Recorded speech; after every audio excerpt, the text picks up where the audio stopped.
तो hello students, कैसे हैं आप सभी लोग। होप कि आप सभी बहुत अच्छे होंगे और आप सभी की पढ़ाई लिखाई बहुत अच्छी चल रही होगी। आप और मैं और आप आज वापस से साथ मिलकर पढ़ने वाले हैं किसको भाई? ट्रांसलेशन को। जी हाँ, ट्रांसलेशन जो हमने याद किया था भाई, अनुवाद जिसे हम हमारी भाषा में कहते हैं, है ना। और आपके पीएससी के एग्जाम में काफी हद तक ये पूछा जाता है, हिंदी से इंग्लिश और इंग्लिश से हिंदी, दोनों टाइप में। मैंने आपको ट्रांसलेशन क्या होता है ये बता दिया है भाई। ट्रांसलेशन क्या होता है ना, कि भाई स्ट्रक्चर चेंज करते हैं हम, लैंग्वेज चेंज करते हैं, लेकिन मीनिंग जो होता है बात का वो चेंज नहीं होता है। इसी टाइप से साथ में हमने क्या पढ़ा हुआ है, और हमने इसके बाद हमने सेंटेंस के टाइप देख लिए थे, है ना। सेंटेंस कौन कौन से टाइप के होते हैं। उसके बाद जो लास्ट क्लास हमारी हुई थी उसमें मैंने आपको जो है अनुवाद में ही मैंने आपको टेंस को भी पढ़ाया है। क्यों? क्योंकि कहीं ना कहीं टेंस को पढ़ना देखिए बहुत ज्यादा जरूरी है हमारे लिए। थोड़ा सा टेंस के बारे में नॉलेज होना एज वेल एज थोड़ा सा हमको जो है मॉडल्स के बारे में नॉलेज होना जरूरी है। तो हाल फिलहाल में हम हमारे टेंस को कंप्लीट कर लेते हैं, है ना। हम लोगों ने कुछ पास्ट कॉन्टिन्यूस तक पढ़ लिया था चीजों को, पास्ट कॉन्टिन्यूस से आगे आज हम चीजें पढ़ लेते हैं, है ना। और उस चीज को फटाक से खत्म कर देते हैं टेंस को। टेंस के नॉलेज के बाद हम लोग जो है मॉडल्स को पढ़ेंगे, और मॉडल्स के बाद जो हमने प्रीवियस ईयर में क्वेश्चंस आए हैं वो लगाऊंगी मैं, साथ में आपके कुछ वोकेबलरी एडमिनिस्ट्रेटिव जो रहती है वो मैं आपको बताऊंगी, जिससे आपकी जो तैयारी है किसी एक पेपर को लेके वो क्या हो जाएगी भाई, पूरी तरीके से कंप्लीट हो जाएगी। आपको जो है इससे बाहर नहीं पढ़ना है, प्रैक्टिस आपको थोड़ी सी चाहिएगी, और वो प्रैक्टिस आपको जो है करते करते आप प्रीवियस ईयर के पेपर्स जब उठाएंगे, वैसे मैं कोशिश करूंगी कि हद तक मैं आपको सॉल्व करवा दूं। प्रीवियस ईयर के पेपर्स जब आप उठाएंगे तो आपको सारी की सारी चीजें समझ में आ जाएंगी कि हमको किस तरीके से बनाना है। अब हम आगे चलते हैं भाई, किस पे आगे हम लोग चलते हैं? पास्ट परफेक्ट टेंस पे। पास्ट परफेक्ट टेंस क्या होता है? देखिए मैंने आपको टाइमलाइन के थ्रू ही बताना ज्यादा जरूरी समझा है ना भाई। ये हमारा पॉइंट है प्रेजेंट का, है ना। ये हमारा पॉइंट है प्रेजेंट का, ये जो हमारा पॉइंट है ये है पास्ट का, और आप जानते हैं इससे आगे हम चलेंगे तो क्या आ जाएगा भैया? फ्यूचर आ जाएगा, है ना। जब मैंने आपको प्रेजेंट परफेक्ट टेंस पढ़ाया था तो उसमें मैंने आपसे क्या कहा था कि कोई एक्शन पास्ट से शुरू होगी और कहां आकर खत्म हो जाएगी? प्रेजेंट में खत्म हो जाएगी, तो मैं उसे प्रेजेंट परफेक्ट टेंस कहूंगी। अब यदि ऐसा हो मैम, पास्ट परफेक्ट टेंस में क्या होगा भाई? एक्शन जो है वो पास्ट से स्टार्ट होगा और पास्ट में ही खत्म हो जाएगा। जी हाँ, पास्ट से स्टार्ट होगा और पास्ट में खत्म हो जाएगा, है ना। जैसे मैंने आपसे कह दिया कि भाई मैं यहाँ पे 2 साल तक पढ़ा चुकी थी, है ना। आप बोलोगे कि मैम वो फलाना स्कूल कैसा है, हमको वहां पे जो है पढ़ने जाना है, तो मैं आपसे कहूंगी नहीं नहीं भाई उस स्कूल में मत जाना, वो अच्छा नहीं। क्यों? क्योंकि मैं वहां पे 2 साल तक पढ़ा चुकी थी, है ना, इसलिए उस स्कूल में आप पढ़ने मत जाना। तो मैंने यहाँ पे क्या किया भाई, पास्ट में 2 साल पहले कभी स्टार्ट किया वहां पर पढ़ाना और पास्ट में ही उसको खत्म कर दिया है। इस कारण से मैं इसको क्या कहूंगी भैया? Past perfect tense. परफेक्ट मतलब कोई काम पूरी तरीके से खत्म हो गया है। क्या हो गया भैया? कोई काम पूरी तरीके से जब खत्म हो जाता है तो मैं उसे क्या कहती हूँ? परफेक्ट। इसीलिए मैंने यहाँ पे क्या कहा कि पास्ट परफेक्ट टेंस है, यहाँ पर जो मेरा काम है वो पूरी तरीके से खत्म हो चुका है। हाँ कि ना? आगे देखते हैं हम इस चीज को। इस सिचुएशन में यदि हम देखें तो पास्ट में हमारे पास एक ही हेल्पिंग वर्ब होती है, हैड। कौन सी होती है भैया? हैड हेल्पिंग वर्ब होती है। हैड जो होती है वो वर्ब की थर्ड फॉर्म होती है, अपने आप में ध्यान रखिएगा। हाँ, आपको ये भी पता है कि परफेक्ट में जो होता है हम कौन सी फॉर्म का यूज करते हैं? वर्ब की थर्ड फॉर्म का यूज करते हैं। वर्ब की थर्ड फॉर्म का यूज क्यों करते हैं? क्योंकि थर्ड फॉर्म जो होती है हमें बताती है किसके बारे में, कि हमारा जो काम है, जो भी XYZ काम हमें दिया हुआ है वो काम कंप्लीट हुआ है, इस चीज को हमें ये वर्ब की थर्ड फॉर्म बताती है। तो यहाँ पर जब हम इसका स्ट्रक्चर देखते हैं तो इसका स्ट्रक्चर किस प्रकार से बनेगा? Subject plus had. अब यहाँ पर दिया हुआ पास्ट पार्टिसिपल लिखा हुआ है। आप बोलोगे मैं पास्ट पार्टिसिपल क्या है? बेटा वर्ब की थर्ड फॉर्म को ही पास्ट पार्टिसिपल कहा जाता है ना। बिल्कुल आपको कंफ्यूज नहीं होना है इस बारे में, है ना। पास्ट पार्टिसिपल किसको कहा जाता है भैया? वर्ब की थर्ड फॉर्म को ही पास्ट पार्टिसिपल कहा जाता है। चाहे आप उसे प्रेजेंट में भी लिखेंगे ना तो भी उसे पास्ट पार्टिसिपल ही कहा जाएगा, ठीक है। तो यहाँ पे पास्ट पार्टिसिपल प्लस साथ में क्या आ जाएगा? ऑब्जेक्ट आ जाएगा। She had finished the test. उसने टेस्ट जो है फिनिश कर लिया था, मतलब पास्ट में शुरू किया था, स्टार्ट पास्ट में किया था और पास्ट में ही उस काम को क्या कर दिया? उसने खत्म कर दिया। उस काम का प्रेजेंट से, अभी के समय से जो है कहीं से कहीं तक कोई भी लेना देना नहीं है, ये बताना आपको चाह रहा है, ठीक है। She had finished the test. उसने जो है टेस्ट फिनिश कर लिया था। अब हम बात करते हैं आपको पता ही होगा कि जब हम क्या बनाते हैं, किसी सेंटेंस का नेगेटिव बनाते हैं, क्या बनाते हैं भैया, किसी सेंटेंस का नेगेटिव बनाते हैं, तो वो नेगेटिव कैसे बनता है, यहाँ पर हम क्या करते हैं, जो भी हेल्पिंग वर्ब रहती है उसके साथ नॉट लगा देते हैं। तो वैसे ही सिंपल तरीके से सब्जेक्ट प्लस हेड नॉट। अब हेडेंट यहाँ पे किया हुआ है इन्होंने, तो आपको टेंशन नहीं लेना भाई, हेड नॉट को इन्होंने साथ में हेडेंट बनाया, जैसे डिड नॉट कम डिडंट बोलते हैं, है ना, डू नॉट कम डोंट बोलते हैं, डज नॉट कम डजंट बोलते हैं, है ना, इज नॉट कम इजंट बोलते हैं, है ना, हैज नॉट को हैजंट बोलते हैं, हैव नॉट को हैवंट बोलते हैं। इसी टाइप से यहाँ पे हेड नॉट को हैडंट बोल दिया उन्होंने, ठीक है। और यहाँ पे पास्ट पार्टिसिपल बोले तो वर्ब की third form, she had not finished the test, उसने टेस्ट फिनिश नहीं किया था, मतलब कहीं पास्ट से चालू किया होगा, पास्ट में ही वो काम चला होगा, लेकिन वो काम जो है पास्ट में पूरा नहीं हुआ, ये बात यहाँ पर आपसे कहना चाह रहा है, ठीक है। आगे हम बात करते हैं कि जब हम इसका क्या बनाते हैं भैया, जब हम इसका बनाते हैं कोई हम बात करें, जब हम इसका इंटेरोगेटिव बनाते हैं, प्रश्नवाचक बनाते हैं, तो आपको पता होगा कि जो भी हेल्पिंग वर्ब होती है, हम उस हेल्पिंग वर्ब को उठा के कहाँ रख देते हैं, आगे रख देते हैं। तो हमने यहाँ पे हैड जो हेल्पिंग वर्ब थी उसको उठा के कहाँ रख दिया, आगे। तो क्या बना भैया, had plus subject plus past participle मतलब वर्ब की थर्ड फॉर्म, है ना, साथ में question mark. Had she finished the test, क्या उसने टेस्ट फिनिश कर लिया था, ये यहाँ पर आपसे पूछना चाह रहा है, ठीक है। चलेगा, एक आध एग्जाम्पल मैं आपको इस चीज का और दे देती हूं, नॉर्मल तरीके से आप इसको बनाकर देख लीजिए। जैसे मैंने कहा I had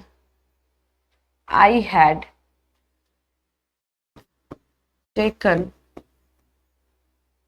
I had taken, I had reached the station, I had reached the station, मैं स्टेशन पहुंच चुका था। मतलब भाई यहाँ पर आपको क्या पता चला कि ये हैड दिया हुआ है, मतलब पास्ट की बात कर रहा है, वर्ब की थर्ड फॉर्म दी, मतलब ये काम क्या हो गया था, पास्ट में खत्म हो गया था। I had reached the station, मैं स्टेशन पहुंच चुका था, मतलब कहीं पास्ट में से चालू किया होगा पहुंचने का काम, और अब ये वहां पे कंप्लीटली पहुंच चुका है। अब हम बात करें यदि नेगेटिव की, तो कैसे बनेगा, आई हैड नॉट रीच्ड, कैसे बनेगा, reached the station, I had not reached the station, ठीक है। इसी टाइप से यदि हम इसका क्या बनाए, प्रश्नवाचक इंटेरोगेटिव बनाए, तो हैड को उठा के हम कहाँ रख लेंगे, आगे।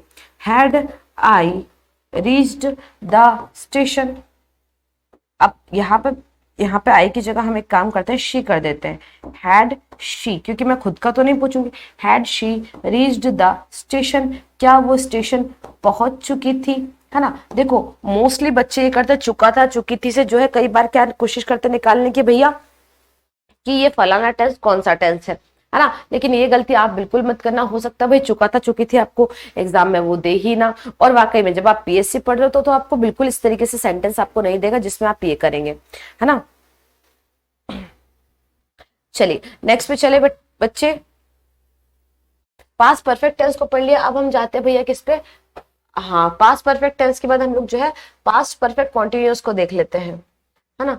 पास्ट परफेक्ट कॉन्टिन्यूअस को देखिएगा तो आपको पता होगा, past perfect continuous, perfect continuous, continuous आ रहा है मतलब यहाँ पर जो है वर्ब की आईएनजी फॉर्म तो लगेगी ही लगेगी, है ना। वर्ब के साथ क्या लगेगा भैया, फोर्थ फॉर्म, मतलब आईएनजी फॉर्म इसके साथ लगेगी ही लगेगी।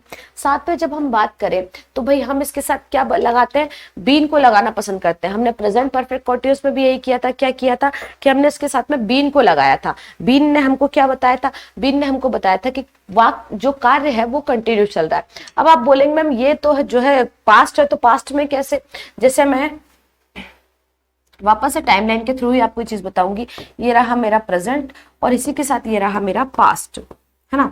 तो मैंने आपसे कहा कि भाई कोई काम पास्ट में शुरू हुआ और पास्ट में ही खत्म हो गया तो पास्ट परफेक्ट, है ना। तो मैम ये क्या प्रेजेंट में आएगा, नहीं भाई प्रेजेंट में आएगा तो प्रेजेंट का टेंस बन जाएगा। पास्ट में शुरू हुआ, पास्ट में ही कुछ समय तक चला और पास्ट में ही खत्म हो गया, ऐसे काम को मैं बोलूंगी पास्ट परफेक्ट कॉन्टिन्यूअस। क्या कहा मैंने, पास्ट में शुरू हुआ, पास्ट में कुछ समय तक चला और पास्ट में ही खत्म हो गया। जैसे यदि मैं आपसे बात करूं कि मैंने बोला मैं यहां पर 2 साल तक पढ़ा रही थी, है ना। मैंने आपसे क्या कहा, मैं यहां पर 2 साल तक पढ़ा रही थी, तो आपने कहा कि मैम आप वहां पर उस टाइम पे आप 2 साल के लिए गायब हो गए थे, आप दिखे नहीं थे, हमको कहाँ थे। मैंने बोला बेटा मैं यहाँ पे 2 साल तक पढ़ा रही थी, मतलब कि 2 साल पहले मैंने कभी काम शुरू करा होगा, 2 साल तक वो काम मेरा कंटिन्यू भी चला और अब वो काम पूरी तरीके से खत्म भी हो चुका है, पास्ट में ही वो काम क्या हो चुका है, खत्म हो चुका है। तो ऐसे को हम क्या कहेंगे भैया, पास्ट परफेक्ट कॉन्टिन्यूअस। ऐसे को हम क्या कहेंगे, पास्ट परफेक्ट कॉन्टिन्यूअस के नाम से जानेंगे। यहां पर आपको पता ही होगा प्रेजेंट में हमने क्या किया था, हैज और हैव था, तो उसके साथ हमने बीन लगा लिया था। यहाँ पे आपको हैड दिया हुआ है, तो हैड के साथ भी हम किसका प्रयोग कर लेंगे, बीन का प्रयोग कर लेंगे। ठीक है बच्चे,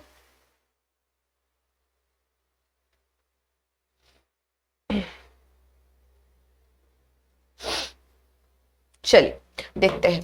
तो यहाँ पे आपने क्या किया, सब्जेक्ट सब्जेक्ट के साथ हैड, हैड के साथ बीन, और वर्ब की आईएनजी फॉर्म आपने यहाँ पे लगा दी है ना। They had been playing tennis. अब यहाँ पर एक चीज और ध्यान रखना, मैंने आपको पहले भी बताई थी कि पास्ट परफेक्ट कंटिन्यूअस में जो भी परफेक्ट कंटिन्यूअस के सेंटेंसेस होते हैं उनमें टाइम बहुत इंपॉर्टेंट होता है, तो इसके स्ट्रक्चर में टाइम जरूर लिख लेना, है ना।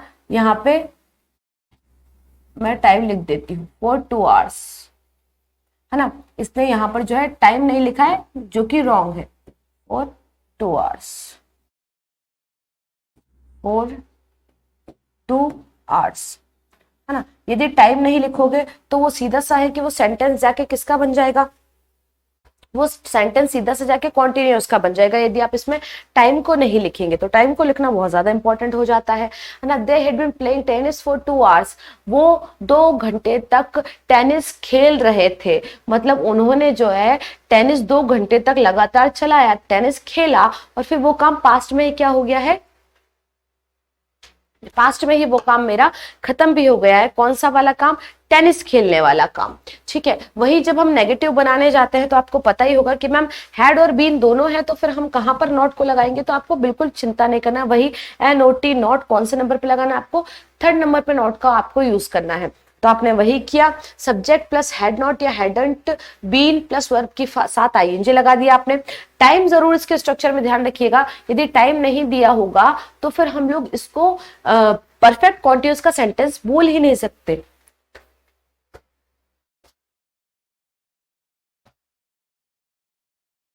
ठीक है बच्चे, तो फिर हम इसको जो है परफेक्ट कॉन्टिन्यूअस का सेंटेंस बोल ही नहीं सकते।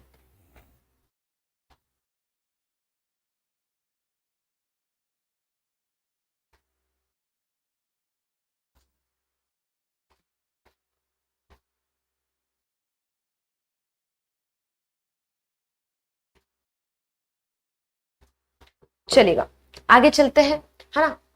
दे had not been playing tennis for 2 hours, वो 2 घंटे तक टेनिस नहीं खेल रहे थे। दे हैड दे बीन, अब यहाँ पे जब हम इंटेरोगेटिव बनाने जाते हैं तो आपको पता है कि हम हेल्पिंग वर्ब को उठा के आगे रख लेते हैं। तो यहाँ पर हमारे पास हैड बीन दोनों को आपको उठा के आगे नहीं रखना है, केवल किसको आगे रखना है, उठा के हैड को। Had they been playing tennis for 2 hours, क्या वो 2 घंटे तक टेनिस खेल रहे थे।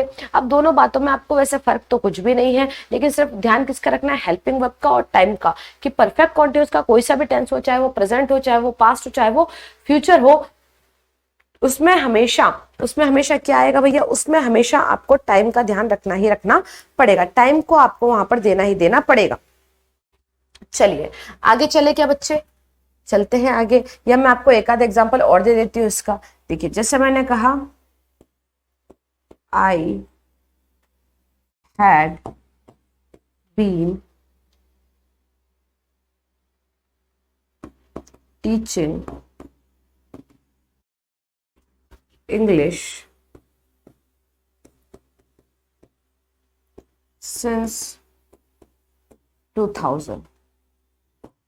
इसका मतलब क्या निकला, I had been teaching English since 2000, मैं 2000 से, 2000 कब है भैया, 2000 सन की बात कर रही हूँ मैं, 2000 से अंग्रेजी पढ़ा रही थी। यहाँ पर हैड आया है, हैड ने जो है बता दिया कि काम जो है खत्म हो चुका है, पास्ट का हो चुका है। यदि मैं इस हैड की जगह यहाँ पे हैज लिख दूं, हैव लिख दूं, I have been teaching English since 2000, तो इसका मतलब क्या निकलेगा कि भाई 2000 से पढ़ाना शुरू करा था और अभी भी मैं जो है इंग्लिश पढ़ा रही हूँ। लेकिन यदि मैंने यहाँ पे हैड लिख दिया है तो इसका मीनिंग क्या निकल के आएगा कि भाई अब जो है पढ़ाने वाला काम इन्होंने यहाँ पर खत्म कर दिया है। क्या बताया जाएगा कि पढ़ाने वाला काम जो है अब खत्म हो चुका है।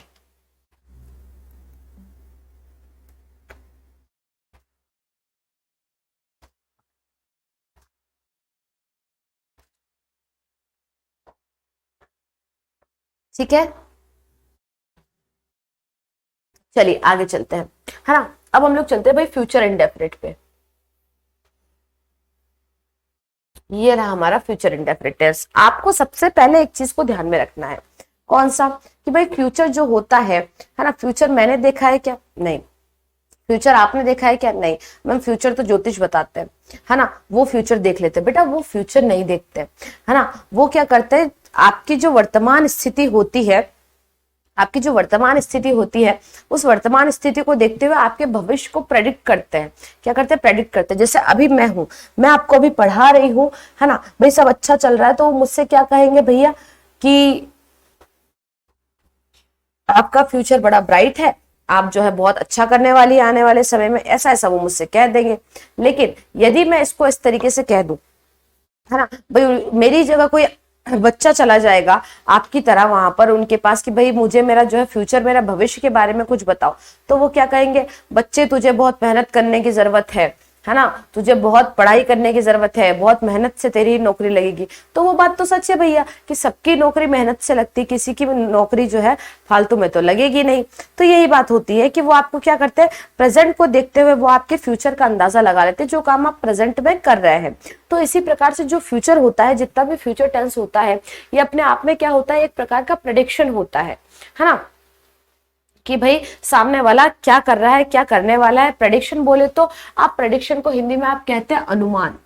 क्या कहते हैं? अनुमान। अनुमानित होता है जितना भी फ्यूचर होता है ना, जितना भी आने वाला समय होता है वो कैसा होता है भैया? अनुमानित होता है कि ऐसा, जैसे बादल हो रहे हैं, है ना, तो मैं बोल सकती हूँ कि भाई बादल हो रहे हैं तो बारिश होगी। अब यदि बादल नहीं हो रहे होंगे तो बारिश नहीं होगी, सीधी सी बात है ना। तो मैं बादल को, जैसे मौसम विभाग रहता है तो मौसम विभाग क्या करता है, भाई बादल हो रहे हैं मतलब बारिश होगी, बादलों को देख के वो बता देते कि भाई बारिश होने वाली है नहीं होने वाली, प्रेडिक्शन लगाते हैं, प्रेडिक्ट करते हैं। तो इसी टाइप से जो है टेंस, जो फ्यूचर टेंस है, ये भी एक तरीके से प्रेडिक्शन करता है। And that is the reason, यही कारण है, दैट इज द रीजन कि हम यहाँ पे हेल्पिंग वर्ब का यूज नहीं करते। आप कहेंगे कि मैम आप झूठ बोल रहे हो, यहाँ पे हम हेल्पिंग वर्ब का यूज करते हैं। कौन कौन सी हेल्पिंग वर्ब? यहाँ पे हम विल लगाते हैं या हम लोग शेल लगाते हैं, दोनों हेल्पिंग वर्ब का हम लोग यूज करते हैं। तो बेटा यहाँ पर ध्यान रखना, ये विल और शेल कोई हेल्पिंग वर्ब नहीं है ना। विल और शेल दोनों जो है वो काइंड ऑफ मॉडल वर्ब्स है।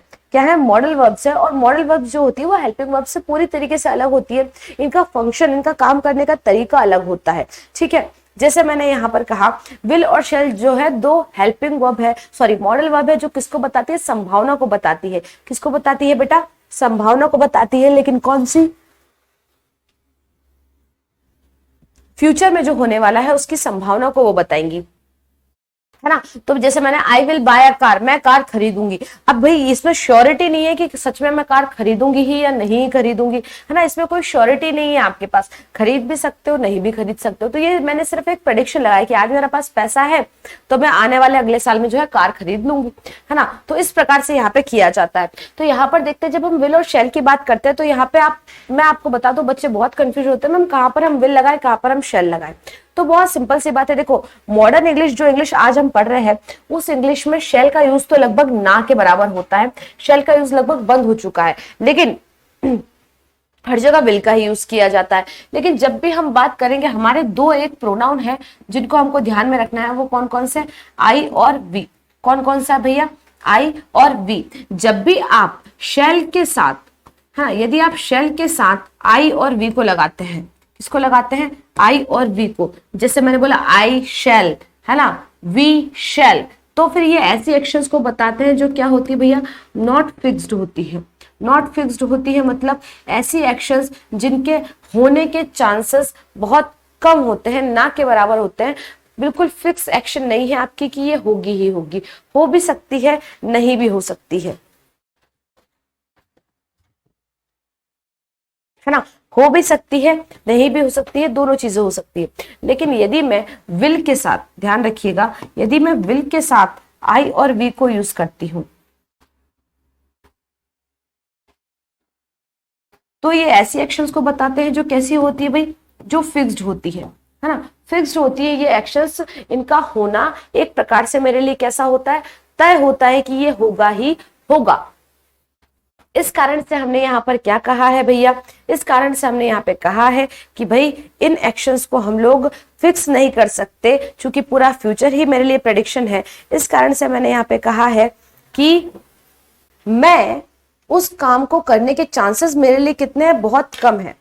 मैंने यदि उसके साथ क्या लगाया है, मैंने यदि उसके साथ शेल का प्रयोग किया है तो उस काम को करने के चांसेस मेरे लिए बहुत कम हो जाते हैं। लेकिन यदि मैंने उसके साथ विल लगाया, मैंने बोला I will watch a movie, तो फिर मेरे पास उस काम को करने के जो चांसेस है वो बहुत ज्यादा बढ़ जाते हैं। मतलब मैं क्या करूंगी, मतलब मैं मूवी जो है देखूंगी ही देखूंगी। लेकिन यदि मैंने बोल दिया आई शैल वॉच अ मूवी, मतलब वो मूवी देखने के मेरे चांसेस बहुत कम है। तो यहाँ पर आपको विल और शैल का प्रयोग जो है दोनों चीजों के साथ बहुत ज्यादा ध्यान में रखना है ना, कि भाई विल और शैल के साथ यदि आप आई और वी के साथ लगाएंगे तो आपको इसका ध्यान रखना। अदरवाइज जो बाकी के हमारे प्रोनाउंस हैं, ही, शी, इट, दे, ये जो सारे प्रोनाउंस है, यदि इनके साथ आप क्या करते हैं, यदि इनके साथ आप यूज करते हैं विल का तो बिल्कुल कीजिए, कोई प्रॉब्लम नहीं आएगा। लेकिन आई और वी के साथ आपको थोड़ा सा इनका ध्यान में रखना है। ठीक है, किस किस को ध्यान में रखना है आपको, आई और वी को शैल के साथ किस प्रकार के एक्शंस बताएगा, ऐसी एक्शंस के बारे में बताएगा जो कि फिक्स नहीं होंगी, नॉट फिक्स्ड होंगी। ठीक है बच्चे, चलेगा। अब हम थोड़ा सा इसको आगे लेके चलते हैं। और क्या होगा इसमें, इसमें होगा यही कि जब हम स्ट्रक्चर बनाएंगे तो इसका कैसे बनेगा, क्योंकि इंडेफिनिट टेंस है तो आप जानते हैं कि मैम इंडेफिनिट में हमेशा क्या लगती है, वर्ब की फर्स्ट फॉर्म का ही प्रयोग किया जाता है।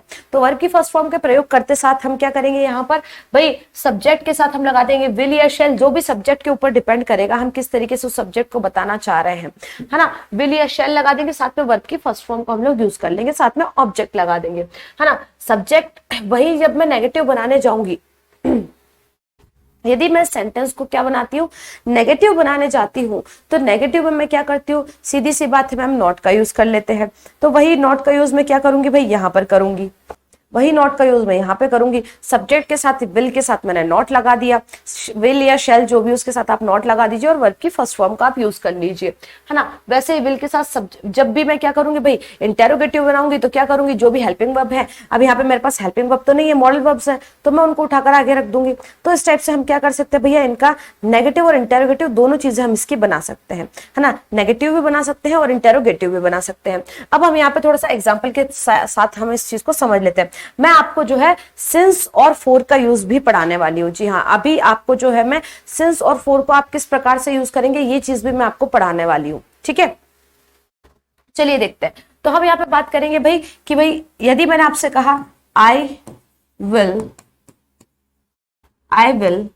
बाय अ कार, अब मैं यहाँ पे मैंने जो है आई के साथ विल का यूज किया है। किसका यूज किया भाई, आई के साथ मैंने विल का यूज किया है। तो ये मेरी कैसी एक्शंस को बता रहा है, जो कि डेफिनेट है, होने वाली है, जिनके होने के चांसेस ज्यादा है, जिनके होने की संभावनाएं ज्यादा है ना। वही मुझे इसका नेगेटिव बनाना होगा तो मुझे कुछ भी नहीं करना है। क्या करती हूँ मैं, NOT नॉट हमेशा कौन से नंबर पे लगा देती हूँ, तीसरे नंबर पे। तो आप कैसे लगाएंगे, I will not buy a car, I will not buy a car.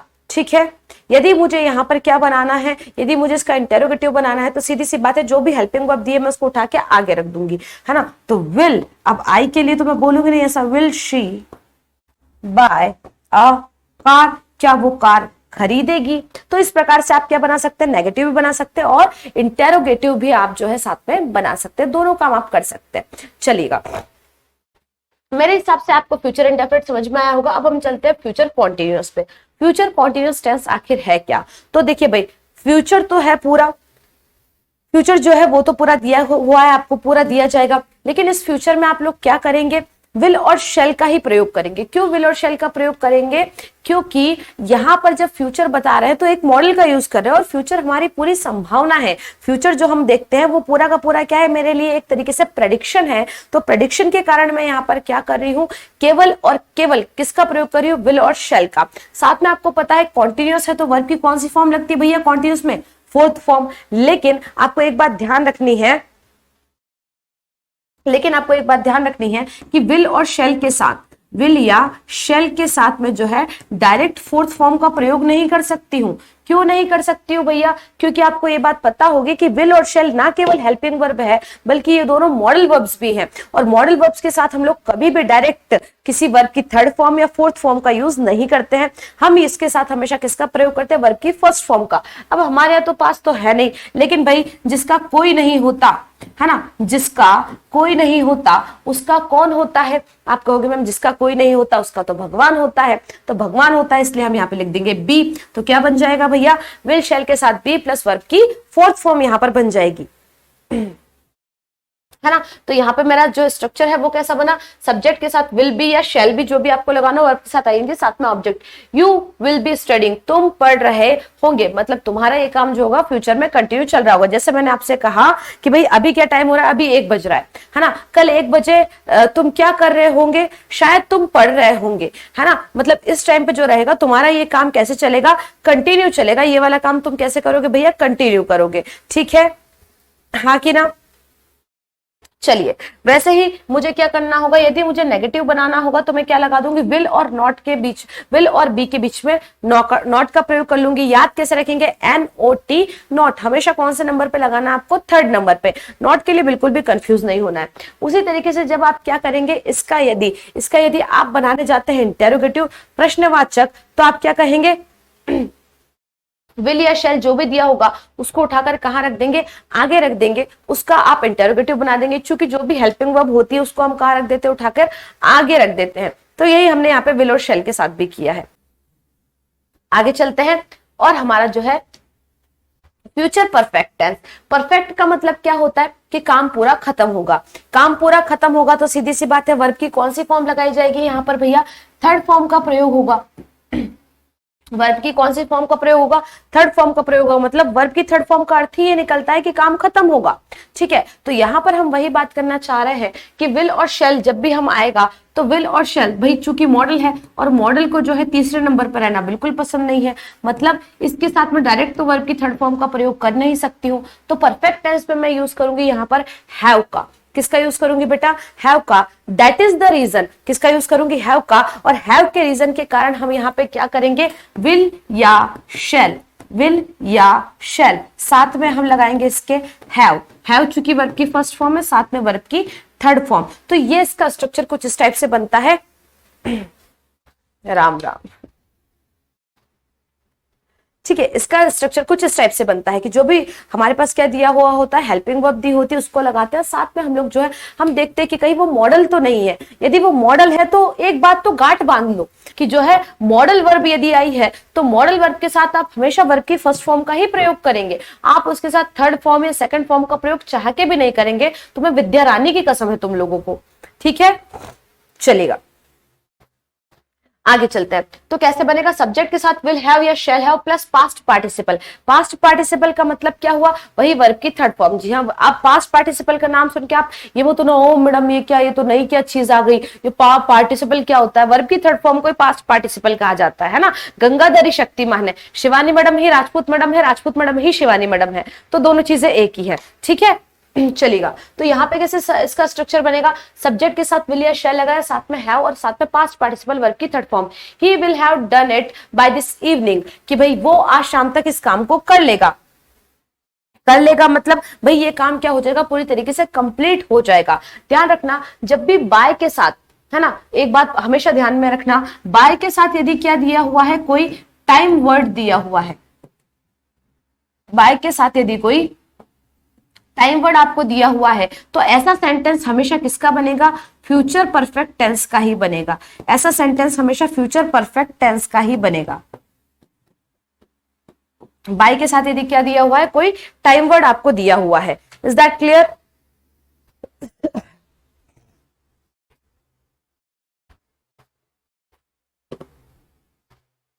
चलिए आगे चलते हैं, है ना। तो यहां पर हम क्या करेंगे? जब नेगेटिव बनाएंगे तो हम विल या हैव के बीच में हम क्या लगाएंगे? विल और हैव के बीच में हम लोग नॉट का प्रयोग करेंगे, चूंकि एनओटी नॉट हमेशा कौन से नंबर पे रखना है? आपको थर्ड वाले नंबर पे रखना है। That is the reason. आगे हम यदि बात करें तो हम जो है मैम इसका इंटेरोगेटिव किस टाइप से बनाएंगे? तो जो हेल्पिंग वर्ब दी हुई होती है उसको उठा के आगे रख देंगे, है ना भाई। आगे रख दिया विल या शैल को, तो क्या होगा? Will he have done it by this evening. क्या वो आज शाम तक इस काम को कर लेगा? इस प्रकार से इसका हम लोग ने इंटेरोगेटिव बना देंगे। चलिए, तो इसके बाद हम लोगों को जो पढ़ना है, विच इज हमको अब पढ़ना है भैया use of since and four, है ना। अब आपके सामने एक बहुत बड़ी चुनौती आ जाती है। क्या चुनौती आ जाती है? कि आप सिंस और फोर का प्रयोग कैसे करेंगे। तो आज भैया हम लोग साथ में आपको क्या बताएंगे कि सिंस और फोर का प्रयोग किस प्रकार से किया जाता है ना। कि भाई कहां पर, तो देखिए मैंने आपको बताया कि टाइम वर्ड का जब भी हम यूज करते हैं तो टाइम को बताने के लिए हम लोग सिंस या फोर दोनों में से किसी एक चीज का प्रयोग करते हैं। अब जब वो एक चीज का प्रयोग करते हैं तो वो किस प्रकार से प्रयोग होगी।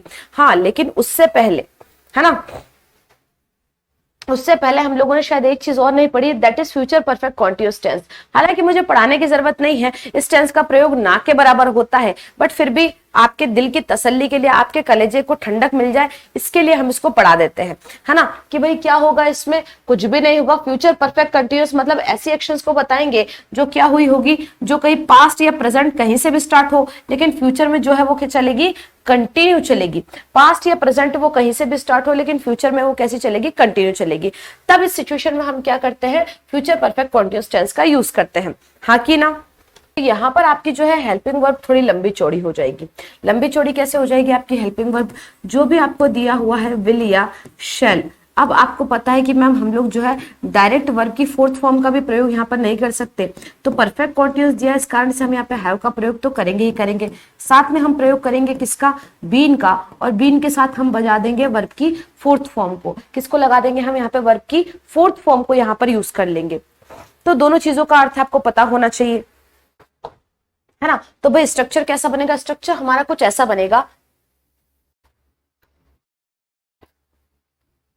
सब्जेक्ट के साथ या तो विल हैव बीन या शैल हैव बीन, साथ में वर्ब की फोर्थ फॉर्म। और आपको मैंने एक चीज बताई रखी है कि परफेक्ट कॉन्टिन्यूअस टेंस जब भी आता है, भाई स्वयं ब्रह्मा जी भी यदि आपसे उतर के कह दे कि परफेक्ट कॉन्टिन्यूअस के टेंस में टाइम नहीं लगेगा, तो उनकी बात आप तब भी नहीं मानेंगे। क्यों? क्योंकि इसमें टाइम का प्रयोग तो किया ही किया जाएगा, ठीक है। जैसे यहाँ पे कहा, I will have been eating vegetables for 3 months, कि मैं 3 महीने तक केवल क्या खाऊंगा, वेजिटेबल्स खाऊंगा। मतलब आने की बात कब हो रही है भैया, फ्यूचर में इस काम को कंप्लीट करने की बात हो रही है ना। फ्यूचर में इस काम को कंप्लीट करने की बात हो रही है, लेकिन फ्यूचर में 3 महीने तक तो ये काम क्या चलने वाला है, कंटिन्यू। जैसे मैंने बोला ना कि भाई अब मैं जो है 3 महीने तक सिर्फ डाइटिंग करूंगी, मतलब चालू मैंने अभी से कर दी होगी या पास से कर दी होगी, लेकिन काम मेरा फ्यूचर में तो कैसे चलने वाला है, मेरा काम जो है फ्यूचर में कंटिन्यू चलने वाला है, ठीक है। I will have been eating vegetables for 3 months। अब यहाँ पर मैं बोलूं कि मैम इसका नेगेटिव बनाइए, तो इसका नेगेटिव आप कैसे बनाएंगे, देखो भाई ये वांट यहाँ पे लिखा हुआ है ना, विल नॉट को जो है आप वांट बोलते हैं, है ना। विल नॉट को आप जो है वांट बोलते हैं, विलंट नहीं बोलेंगे, शैलेंट नहीं बोलेंगे, ठीक है। विल नॉट को आप वांट कहते हैं, ठीक है। तो I want have been eating vegetables for 3 months, मैं 3 महीने तक वेजिटेबल्स नहीं खाऊंगा। अब उसने क्या कह दिया भाई कि मैं 3 महीने तक वेजिटेबल्स नहीं खाने वाला हूं। यहां पर जब हम बात करेंगे किस चीज की,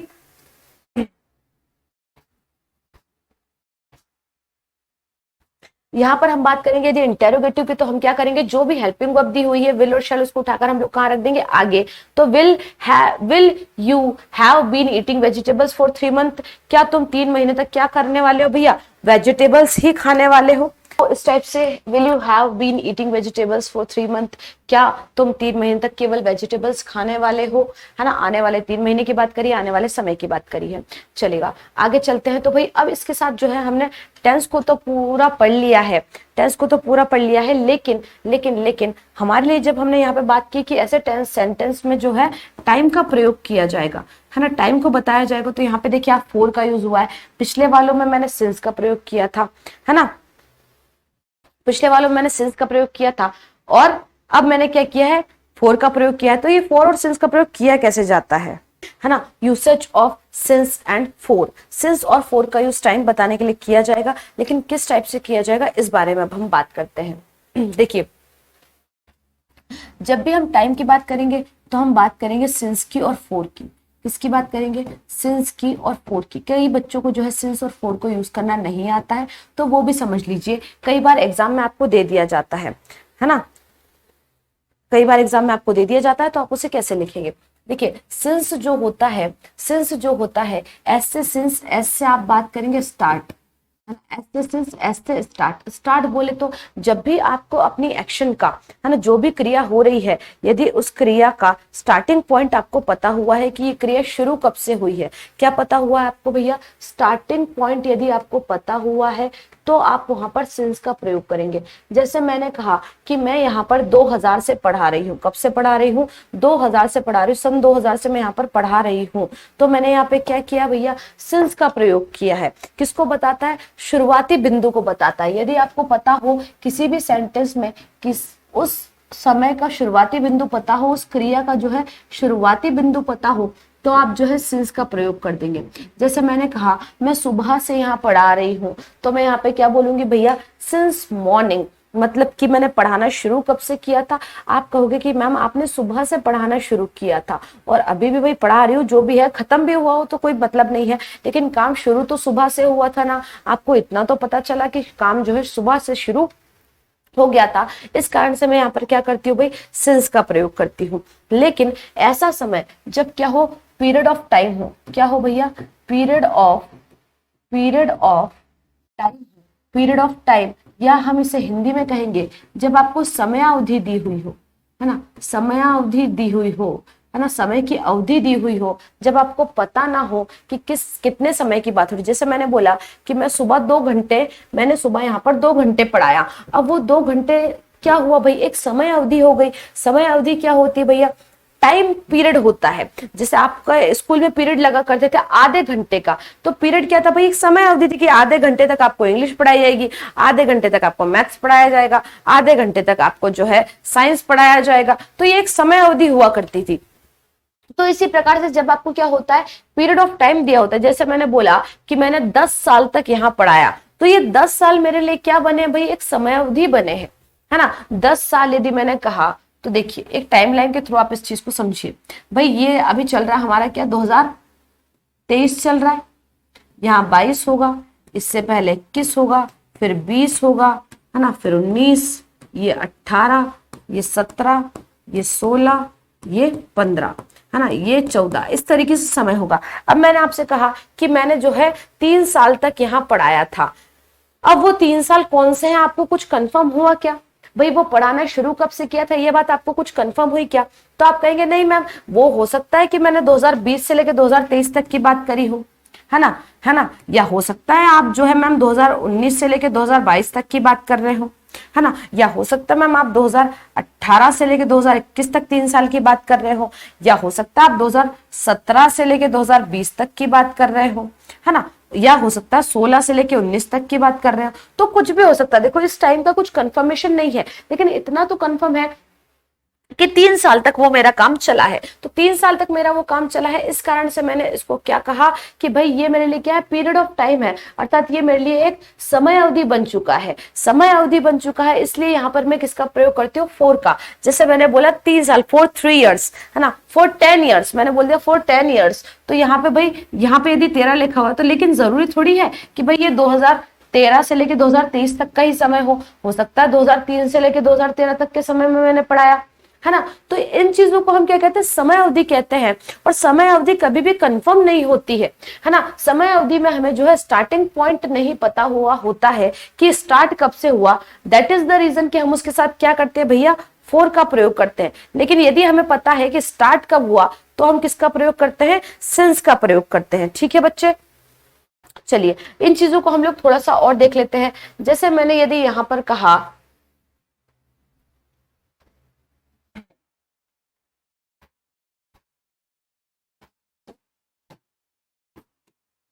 आई हैव बीन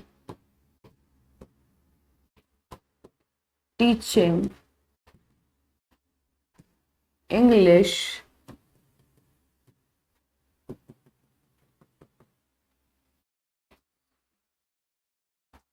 इवनिंग, मैं तुम्हें शाम से जो है अंग्रेजी पढ़ा रही हूँ।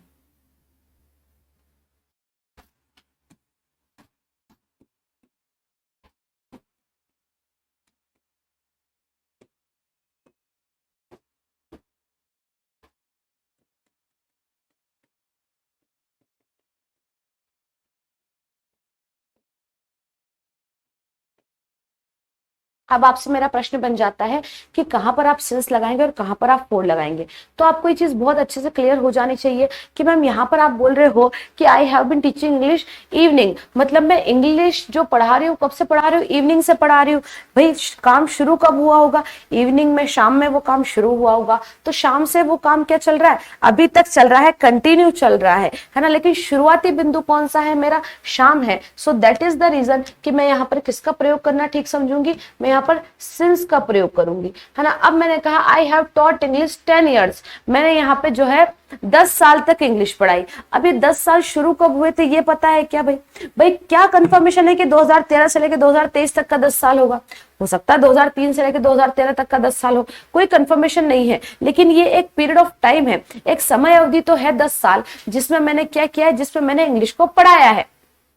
तो यहाँ पर मेरे क्या हो जाते हैं, ये क्लियर हो जाते हैं कि हाँ भाई आप जिसकी बात कर रहे हो मैम वो कोई स्टार्टिंग पॉइंट हमें इसका नहीं पता है इन 10 years का, है ना। या मैं यहाँ पे चलो 10 years ना बोल के मैं कुछ भी बोल सकती हूँ, भाई मैंने बोल दिया सेंचुरी, है ना, अ सेंचुरी, है ना। अब सेंचुरी मतलब भाई शताब्दी, मैंने एक शताब्दी तक अंग्रेजी पढ़ाई। अब प्रैक्टिकली वो चीज पॉसिबल नहीं है, 100 साल होता है शताब्दी, लेकिन भाई मैंने कह दिया चलो मैं अश्वत्थामा हूं, मैंने 100 साल तक अंग्रेजी पढ़ाई, है ना। लेकिन वो 100 साल कौन से, ये बताओ मुझे। 1900 से लेके 2000 तक के हैं, 1800 से लेके 1900 तक का है, 1700 से लेके 1800 तक का है ना, 1600 से लेके 1700 तक का है, 1500 से लेके 1600 तक का है, कोई सा भी हो सकता है भाई। उसका स्टार्टिंग पॉइंट आपको नहीं पता है, दैट इज द रीजन कि ऐसी सिचुएशन में आप क्या करेंगे, ऐसी सिचुएशन में आप जो है फोर का प्रयोग करेंगे। ठीक है बच्चे, हाँ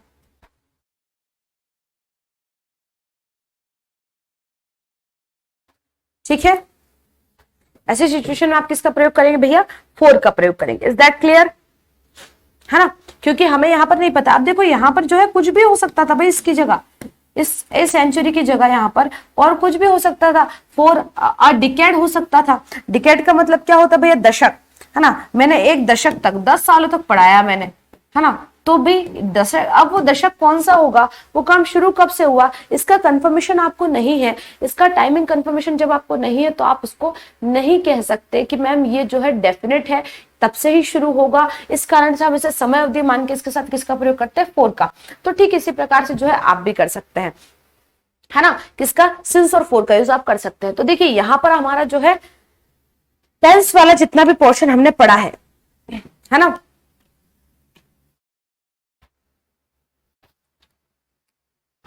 टेंस वाला जितना भी पोर्शन यहाँ पर हमने पढ़ा है वो कंप्लीट हो जाता है। टेंस में आपको थोड़ा सा ये ध्यान रखना है हेल्पिंग वर्ब्स का, क्योंकि जब आप ट्रांसलेट करने जाते हैं तो आपको सबसे ज्यादा इंपॉर्टेंट होती है हेल्पिंग वर्ब्स, और हेल्पिंग वर्ब्स के साथ साथ आपको इंपॉर्टेंस देंगे कौन भैया, वर्ब की फॉर्म्स। भाई कहां पर फर्स्ट फॉर्म लग रही है, कहां पर सेकंड, कहां पर थर्ड, कहां पर फोर्थ, ये सारी की सारी चीजें मैंने आपको कल वाले लेक्चर में बहुत अच्छे से बताई थी। तो आपको इन दोनों चीजों का ध्यान रखना है।